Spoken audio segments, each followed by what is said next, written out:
I pulled into our driveway at 3:45 p.m., an unusual time for me to be home. The afternoon sun cast long shadows across our front lawn, and something felt off right from the start. Our house, typically alive with Lila's music or the sound of her latest Netflix obsession, stood silent. Using my key, I opened the front door. The silence hit me harder inside. Our home usually carried traces of life, a jacket thrown over a chair, mail scattered on the counter, maybe a coffee mug left in the sink. But everything was pristine. Too pristine. The hardwood floors gleamed like they'd just been mopped, every throw pillow sat perfectly arranged on our gray sectional, even the stack of magazines on the coffee table formed a perfect tower, edges aligned with geometric precision. I inhaled, and that's when I caught it. Beneath the sweet notes of Lila's signature lavender candles lingered something else. A masculine scent. Sharp and woody. Not mine. My stomach tightened as I recognized it as cologne, but couldn't place the brand. Moving through the living room, I noticed more signs of this unnatural order. The dining room chairs were all tucked in at exact angles. The kitchen counters sparkled, not a dish in sight. Even the hand towel hung perfectly straight on its ring. Lila's purse sat on the kitchen island, meaning she was home, or had been recently. But her usual trail of existence, the coffee mugs, scattered papers from her work projects, half-read books, had vanished. The house felt staged, like a model home waiting for potential buyers. The lavender scent grew stronger as I approached our bedroom, mixing more intensely with that unfamiliar cologne. My hand hovered over the doorknob as the silence pressed against my ears. In 15 years of marriage, I'd never felt like a stranger in my own home until this moment.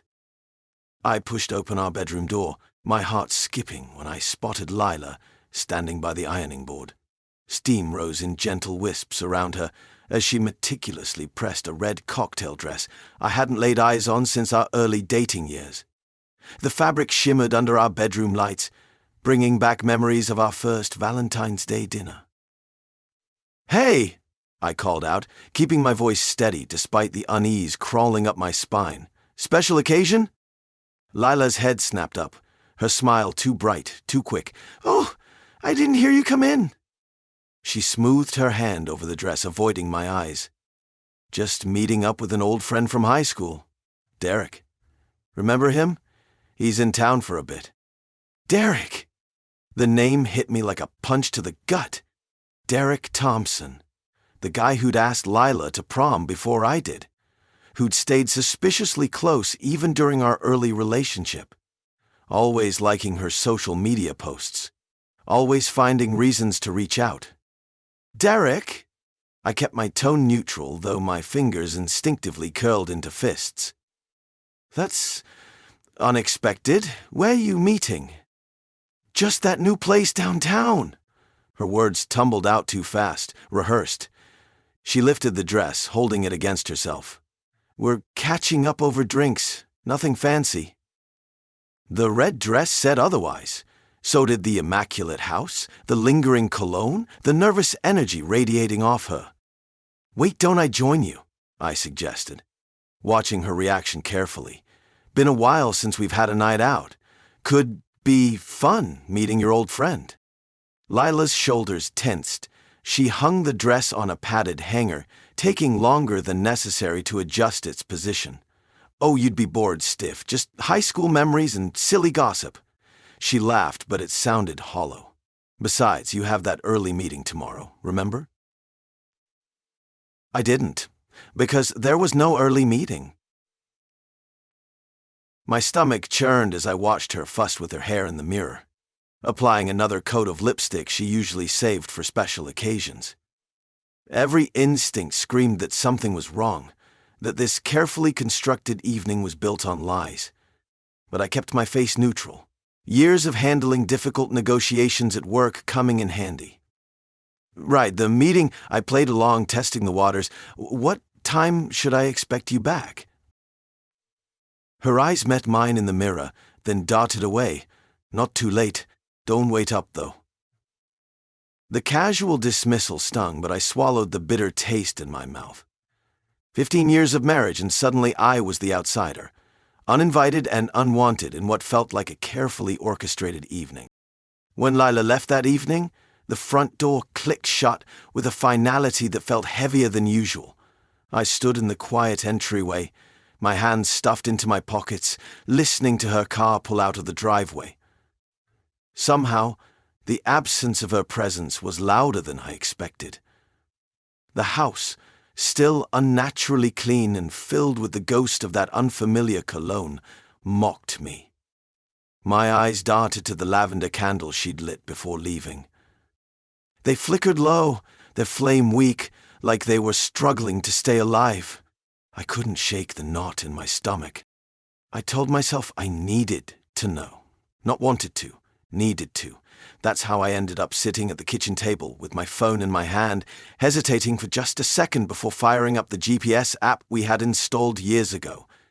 It was meant for emergencies, tracking each other during long road trips, or making sure we were safe traveling at night.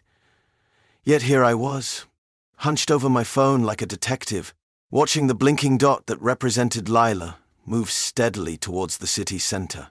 She'd said it was dinner, catching up with Derek, but dinner didn't sit well with me.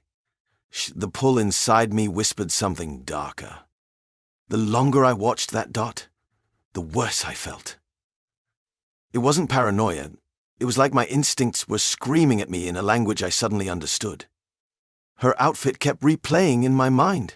The red dress she hadn't worn in years, but still fit her perfectly. Her overdone makeup. Her hands trembled slightly as she put on that necklace I'd given her years ago. She hadn't dressed that way for me in months, maybe longer. I spent the rest of that night pacing the house like a restless ghost, replaying every moment from the past few weeks that seemed off. Random late nights at work, the hours she couldn't account for, the sudden interest in cleaning everything. All of it stacked up like evidence on a courtroom table in my head. Derek's reappearance was too convenient. He hadn't been part of our lives in over a decade, yet here he was, suddenly close enough to call for dinner plans. The following days blurred together. I tried to observe her without giving away how closely I was paying attention. Every question I asked, I designed carefully, trying not to come off as prying, but she became harder to read. When had her smiles started feeling hollow? I couldn't pinpoint the exact moment, but there was a disconnect in her answers. She contradicted herself, mixing up small details about where she'd been or who she'd seen. I found myself biting my tongue more often, pretending to believe her stories while my gut told me the truth. 2 weeks passed, and by then, I wasn't just suspicious, I was resolute. My initial unease had hardened into clarity, even though I hated what that clarity meant. That evening, when she claimed another late night at work, I didn't stay home. I followed her. It wasn't a spur-of-the-moment decision. I'd been mapping out the timing in my head, figuring out her habits and patterns, until I'd built a routine around her movements. I parked across the street from her office, killing the engine, and waited. There were no lights on in the building. I checked the timestamp on her last text almost an hour ago, claiming she was swamped with paperwork. But the office was dark, eerily so, and it didn't take long before someone else appeared. Derek! He walked up from the opposite direction, grinning like he owned the city itself, his hand casually sliding into his jacket pocket. He looked out of place there, like a character dropped into the wrong script. I watched as Lila emerged moments later, her body language recognizable immediately. They spoke briefly before heading off together. Derek led, and she followed. The distance between them so natural, it spoke volumes. No hesitation, no awkwardness. I stayed in my car, gripping the steering wheel so tightly my knuckles ached, and trailed them. They didn't go far, just a few blocks over, to a well-worn motel that looked like it hadn't had a renovation in decades. I could barely breathe as I watched Derek open the door to one of the rooms and step aside, letting her enter first. The door shut behind her, and the lights went on. It felt like I'd been punched in the stomach, not just once, but over and over. The pieces I'd been collecting in my mind suddenly clicked together into a cold, brutal picture that even I, in my deepest denial, couldn't ignore. There was no gray area left, no excuse I could cling to. That moment emptied me. Everything we'd built, all the memories, felt fragile, like they could shatter with a touch. But even as my emotions raged within me, an eerie calm took over. I wasn't going to do anything reckless. Not yet, anyway. I needed the truth, the hard, undeniable proof laid bare in a way that neither she nor Derek could deny. I wouldn't go into this blind. The next few days were spent preparing. I knew what I had to do. I hired a private investigator, someone with a reputation for professionalism and thoroughness. My initial shame in contacting them dissolved quickly. I didn't care about the stigma anymore. My goal was clear. Get evidence not just for me, but for the inevitable confrontation that was coming. I wouldn't give her any room to twist her way out of it, no room for her to gaslight me into questioning what I'd seen with my own eyes. The investigator worked fast. Before long, I had photos, timestamps, receipts, all of it laid out like some grotesque timeline of betrayal. Every meeting they had was catalogued, their every move from coffee dates to full evenings spent together. The photographs of the two of them were damning, her hand brushing his arm, their faces too close for comfort. And of course, multiple visits to that same motel. When I thought I couldn't feel worse, I found a way to sink lower. It became less about what they were doing and more about how methodical Lila had become in hiding it. There wasn't just betrayal in their actions, it was in her deception. The smiles she gave me when she came home from being with him, the way she still wore her wedding ring like a badge of honor. By the end of that week, I had all the evidence I needed. Every shred of doubt, every lingering hope that I was wrong had been erased. Nothing about this was impulsive. This wasn't some fleeting mistake. They'd carved out a routine, a second life, and left me standing outside, blindsided. The front door clicked open at 9:47 p.m. I sat in the dimly lit living room, manila envelope on the coffee table in front of me.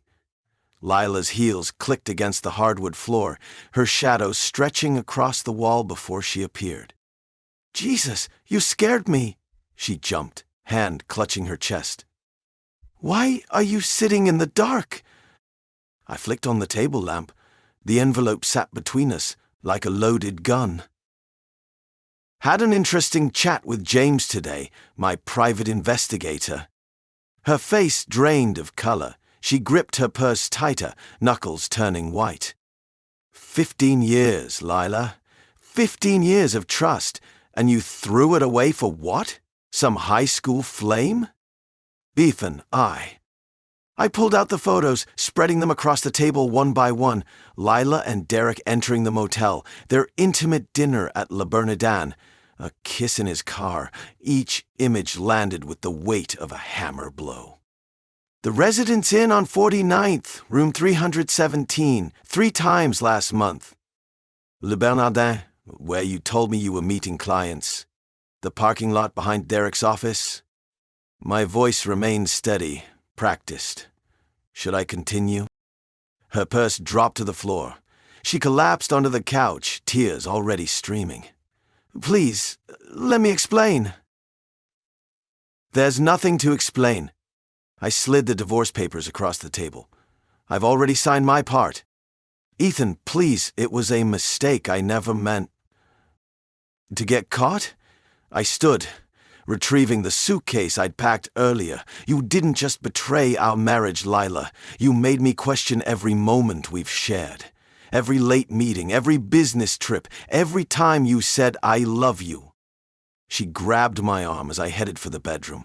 Don't do this. We can fix this. I shrugged her off. The papers are on the table. Your signature or mine at the courthouse. Your choice. The bedroom closet was half empty now.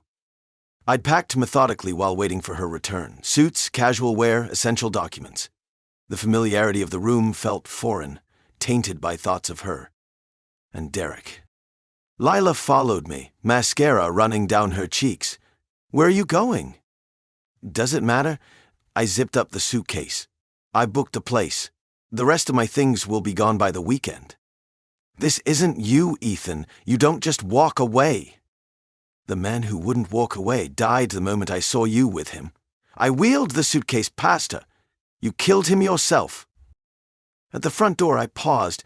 The photos remained scattered across the coffee table, our fractured life displayed in high-resolution color. Lila stood in the middle of the room, arms wrapped around herself, sobbing. The house is yours until the divorce is final. I'll have my lawyer contact yours tomorrow. I closed the door behind me, the click of the latch echoing with finality. The night air hit my face as I walked to my car, each step taking me further from 15 years of memories and closer to whatever came next. I sat in my lawyer's office, staring at the stack of photos and documents spread across his mahogany desk. Each piece of evidence felt like another nail in the coffin of my marriage.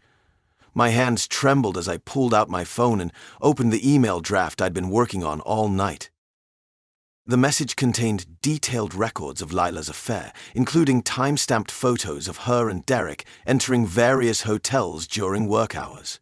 I'd spent weeks compiling this information, methodically documenting every instance she'd lied about working late or meeting clients. With one click, I sent it to her company's HR department and board of directors. My lawyer raised an eyebrow. That's going to hit hard. Within hours, my phone buzzed with notifications. Mutual friends forwarding screenshots of Lila's sudden leave of absence announcement at work. The company had a strict morality clause, something she'd conveniently forgotten while using business trips as cover for her affair. I created an anonymous email account that evening. Found Derek's wife's contact information wasn't hard. He'd bragged about her success as a regional sales director at enough parties. I attached a carefully curated selection of evidence: hotel receipts, photos, text message logs. My cursor hovered over the send button for a full minute before I clicked. The divorce proceedings moved quickly after that. Lila's attorney tried to paint me as controlling, vindictive, but the evidence spoke for itself.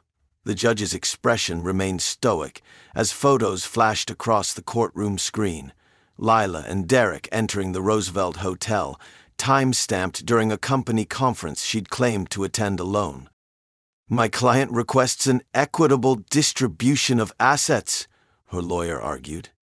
My attorney countered with bank statements showing how she'd spent our joint funds on her affair, hotels, gifts, weekend getaways. The judge's pen scratched across his notepad. Lila's face crumbled more with each piece of evidence. Her perfectly maintained facade began to crack. The designer clothes and immaculate makeup couldn't hide the dark circles under her eyes or the tremor in her hands. She'd lost her job, her reputation, and, based on the gossip reaching me through mutual friends, most of her social circle. Derek hadn't stuck around either. Once his wife filed for divorce and his own life imploded, he'd disappeared, probably to chase his next opportunity. Lila sat alone on her side of the courtroom, a far cry from the confident woman who'd thought she could have it all. The final settlement gave me the house and most of our assets. Lila's attempts to claim her share dissolved under the weight of evidence showing her misuse of our joint resources. The judge was particularly unmoved by her tears when confronted with credit card statements showing thousands spent on luxury hotels. I felt no satisfaction watching her leave the courthouse that day, shoulders slumped in defeat. Just emptiness and the hollow echo of 15 years of trust shattered beyond repair. After the divorce, I threw myself into work, finding solace in long hours and challenging projects. My team noticed the change, more dedication, sharper focus. The promotion to senior project manager came naturally, though the congratulatory drinks felt hollow without someone to share them with. I started running again, something I'd given up years ago. Early mornings became my sanctuary, feet pounding against pavement as dawn broke over the city. The physical exhaustion helped quiet my mind, drove out thoughts of Lila and our shattered life. 6 months after the divorce, I met Maya at a client meeting. She worked for the marketing firm we'd hired, and her presentation sparked something in me I thought had died. Her intelligence shone through, but it was her genuine warmth that caught me off guard. When she laughed at my terrible attempt at a marketing joke, I felt my chest lighten for the first time in months. Our first date wasn't planned. We ran into each other at a coffee shop, and one cup turned into 3 hours of conversation. Maya listened without judgment when I opened up about my divorce, her eyes full of understanding rather than pity. She shared her own stories of heartbreak and healing, and I found myself drawn to her strength. Months passed, and Maya became a steady presence in my life. She never pushed, never demanded, just offered quiet support and brilliant smiles. When I finally kissed her, standing in front of her apartment after dinner, it felt right, natural, like coming home to a place I'd never been before. Word about Lila reached me through mutual friends. The marketing firm she had worked at for a decade let her go, something about trust issues and declining performance. Derek had gone back to his wife, leaving Lila alone with her choices. She'd moved to a smaller apartment across town, her social circle shrinking as friends took sides or simply drifted away. One rainy Tuesday, I found an email from her in my inbox. The subject line read, "I'm sorry." She wrote about regret, about missing our life together, about wanting to make amends. 3 years ago, those words would have torn me apart. Now, reading them over coffee with Maya's jacket hanging by my door, they felt like echoes from another life. I saw Lila once, accidentally, at our old favorite restaurant. She looked smaller somehow, her designer clothes replaced by something simpler. Our eyes met across the room. She started to rise, but I simply nodded and turned back to Maya, who was telling me about her latest project, her hands animated with excitement. That night, lying in bed, Maya asked if I was okay. I pulled her closer, breathing in the scent of her shampoo. For the first time, I realized I truly was. The anger, the betrayal, they'd faded into something distant, like watching storm clouds pass on the horizon. I had built something new, something honest and real, with someone who valued trust as much as I did. The next morning, I deleted Lila's email without responding. Not out of spite or anger, but because there was nothing left to say. I had found my peace, and it didn't require her forgiveness or apology. My life had moved forward, leaving behind the shadows of what was, embracing the warmth of what could be. I never thought I'd find myself here again, standing in front of a mirror, adjusting a bow tie, getting ready to say I do, but this time felt different. Everything about Maya brought light into my life in ways I hadn't experienced before. The proposal happened on a quiet evening at the Botanical Gardens. I'd planned it for weeks, wanting it to be perfect without being flashy. Maya loved that spot, especially the small Japanese garden with its wooden bridge over the koi pond. When she said yes, her eyes welling up with happy tears, I knew this was right. Now, as our small wedding day arrived, I stood in the getting ready room of the rustic vineyard venue we'd chosen. Only 50 guests, the people who'd truly been there for us.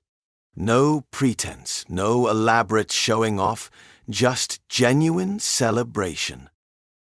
I watched the sunset over the lawn, like an old maid going home.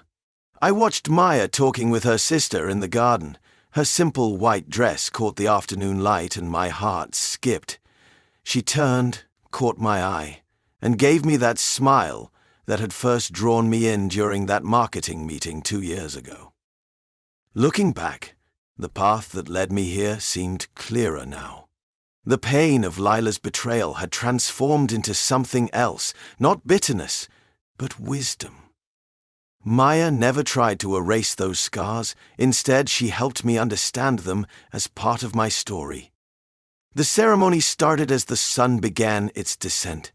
Maya walked down the aisle to acoustic guitar, no traditional wedding march. Her hands trembled slightly when they met mine, and I squeezed them gently. Our vows were honest, acknowledging our past experiences and the strength we found in each other. After the celebrant pronounced us married, we turned to face our guests. These faces represented the true foundation of our relationship. Friends who'd supported me through the darkness, family who'd welcomed Maya with open arms, colleagues who'd become true friends. During our first dance, Maya leaned close and whispered, "Thank you for trusting me." Those words hit deep.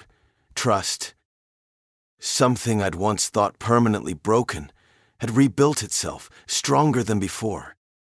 Maya taught me that trust isn't about blind faith, but about choosing to be vulnerable with someone who proves themselves worthy every day. The night unfolded with genuine laughter and joy, no elaborate performances or forced traditions, just real moments with people we loved. As I watched Maya chat animatedly with my sister, I realized how far I'd come from those dark days of discovery and divorce. The pain hadn't disappeared completely. It had transformed into something valuable: experience, growth, and ultimately, the wisdom to recognize true love when it finally arrived. Hey everyone, if you enjoyed the story, remember to like, subscribe, and comment on the video for more stories like this. Don't forget to turn on notifications so you never miss an update. If you have any similar stories to share, leave them in the comments and we'll make sure to bring them to life. Thanks for watching.